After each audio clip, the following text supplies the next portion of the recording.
Love this almost as much as I love the games themselves. It's the top 25 that actually makes sense. Welcome to the Voice of College Football. Appreciate you being here. Best discussion, debate, and analysis based on your participation. Here we go with the top 25 that actually makes sense following Week 8. And instead of running through all the teams that are close, that are under consideration, consider this. There are 42 teams in college football that either have 2 losses or 3 losses. That's how difficult it is to rank them in 25. I have often said this, the number 25 is completely random and made up. It doesn't mean anything. There's nothing special about the number 25. It could be 13, it could be 37, it could be 59. Actually, I believe every team in college football should be ranked. That if there are rankings, every team should be ranked. Why don't I rank them? All? I could. Don't have the time and the resources to do it. And do it accurately and fairly and equitably and logically, because this is the top 25 that actually makes sense. So my 1 through 133 would have to make sense.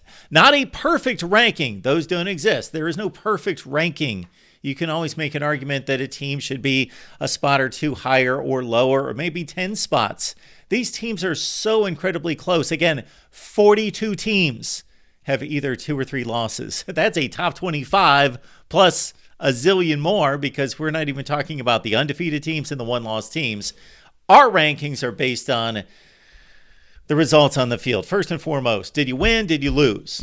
The results on the field count number 1. But it also takes into consideration, of course, the schedule. How difficult is the schedule? Those teams that you defeated, are they good teams?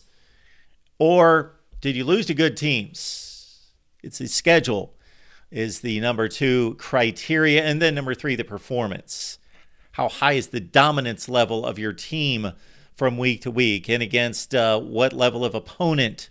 So if a team defeats one team 50-0, that's given more credit than somebody else defeating that same team 28-27. And let's also take into consideration that the past wins and losses change in value each week, because those teams are getting better and worse and gaining value and losing value. For instance, let's take a case like Virginia Tech, currently 3-1 in the ACC, outplaying what we all looked at and gave value to a month to 6 weeks ago. So wins and losses against Virginia Tech, for example, mean more today than they did 6 weeks ago.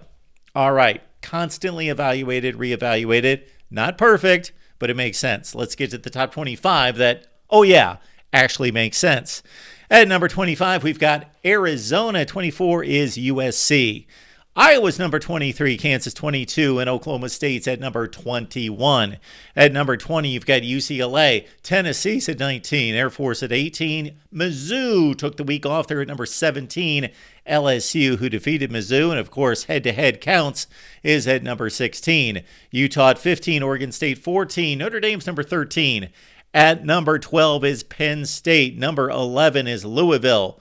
Ole Miss is number 10, and throughout the top 10, it looks like this. Bama, 9. Texas, 8. Oklahoma's at number 7. Oregon, 6. Washington, 5. The Georgia Bulldogs at number 4. At number 3 is Michigan. Florida State's number 2. And Ohio State is the number 1 team in the country based on resume. Not necessarily the best team in the country, the team with the best resume. Would love your comments and questions down below. It's the top 25 that actually makes sense.